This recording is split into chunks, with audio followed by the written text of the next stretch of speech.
Hello friend, आप सभी का स्वागत है Vijit study point YouTube channel में। आज की इस वीडियो में यूपी वेट एंट्रेंस एग्जाम 2026 के लिए हिंदी का प्रैक्टिस सेट करने वाले हैं। तो वीडियो को शुरू से लेकर अंत तक देखिएगा। चैनल पर नए हैं, चैनल को सब्सक्राइब कर लीजिएगा। पीडीएफ के लिए Vijit study point Telegram channel को ज्वाइन कर लीजिएगा।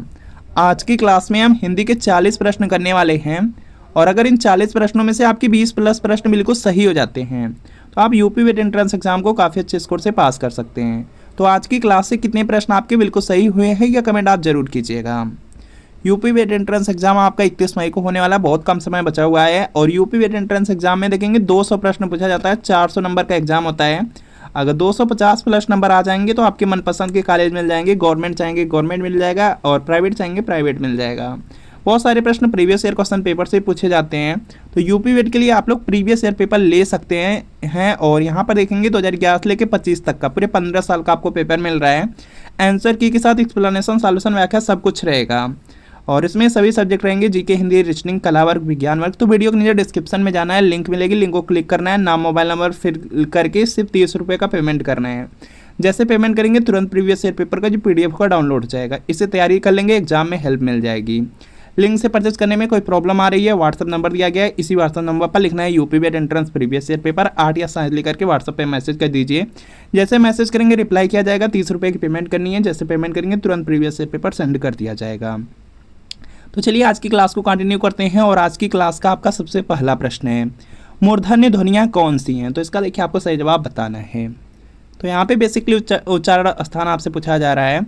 तो यहाँ पर देखेंगे सबसे पहले आपका आता है यहाँ पे कंठ, और कंठ से यहाँ पे क वर्ग में जितने भी वर्ण आते हैं सभी का उच्चारण स्थान यहाँ पे कंठ होता है। यह पॉइंट याद रखेंगे। उसके बाद दूसरा होता है आपका यहाँ पे तालु।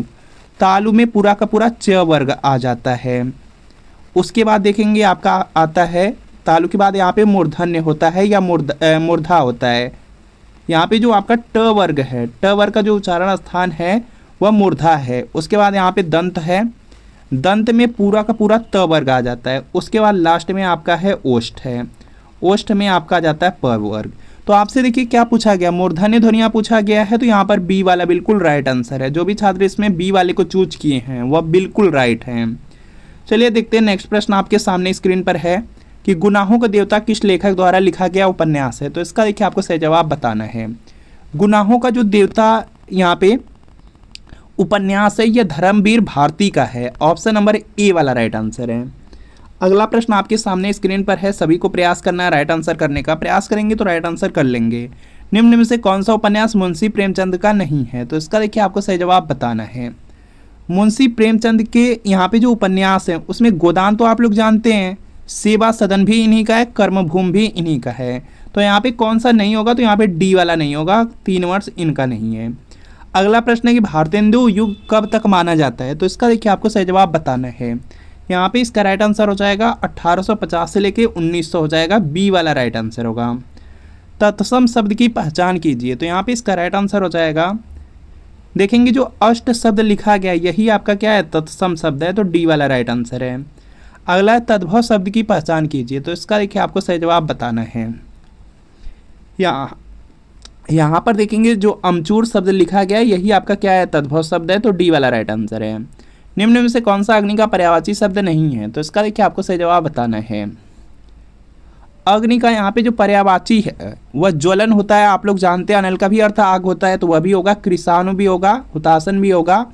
तो यहाँ पे कौन सा नहीं होगा? तो यहाँ पे डी वाला नहीं होगा, धरा नहीं होगा। धरा जो है वह अग्नि का पर्यायवाची नहीं है। तो डी वाला राइट आंसर है। अगला प्रश्न है यहाँ पे, खदर कुर्ता भगवको नेता जैसी चाल यही बालक मोह मन बसो सदा बिहारी लाल। उपरोक्त पंक्तियों में कौन सा रस है? तो यहाँ पे इसका राइट आंसर हो जाएगा हास्य रस हो जाएगा, जो कि सी में दिया गया, सी वाला राइट आंसर है। संतोष का सही संधि विच्छेद होगा। तो इसका देखिए आपको सही जवाब करना है। संतोष का जो सही संधि विच्छेद है वह समधन तोष होगा। ऑप्शन नंबर ए वाला राइट आंसर होगा।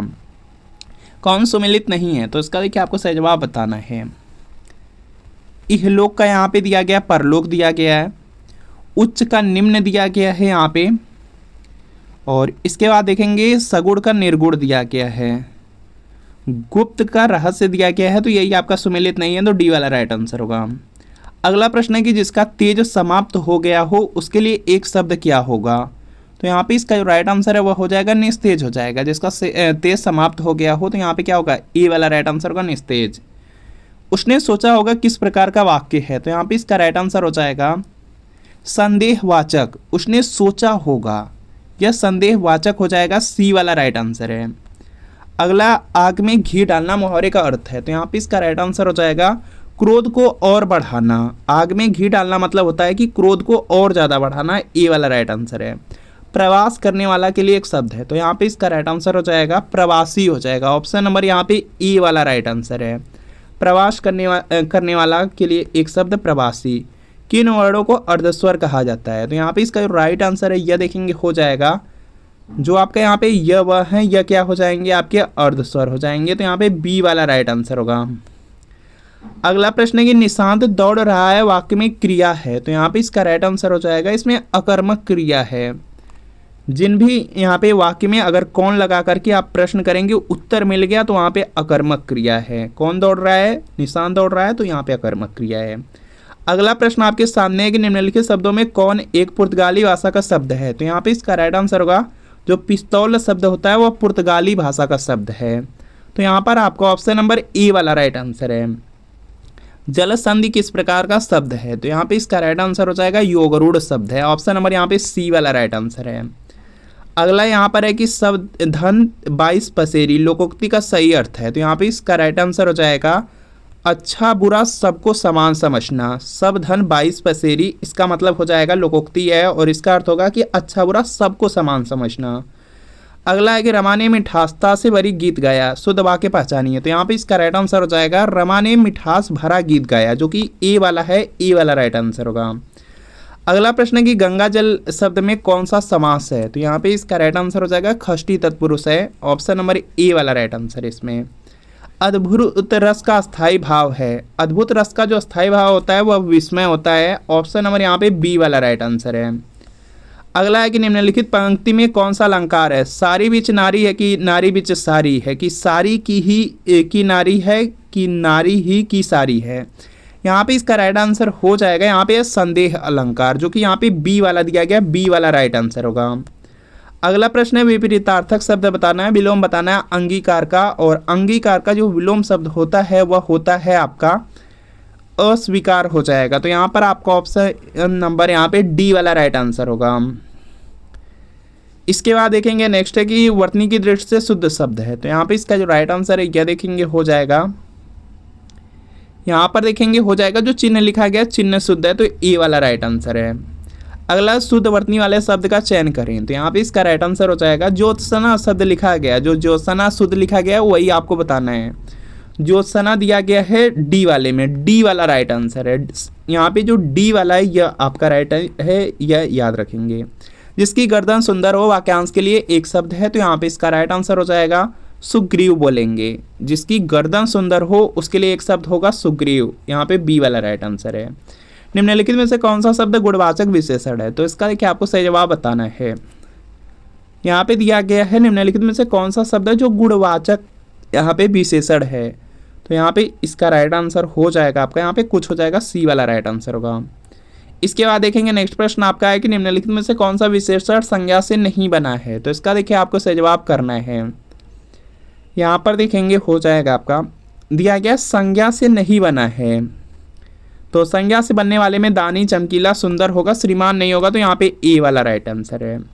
कौन सा शब्द पुल्लिंग है, तो इसका देखिए आपको सही जवाब बताना है। देखिए यहाँ पे जो बुढ़ापा शब्द है, बुढ़ापा क्या है, पुल्लिंग शब्द है, यहाँ पे डी वाला राइट आंसर होगा। बुढ़ापा आ गया तो यह क्या है, पुल्लिंग शब्द है।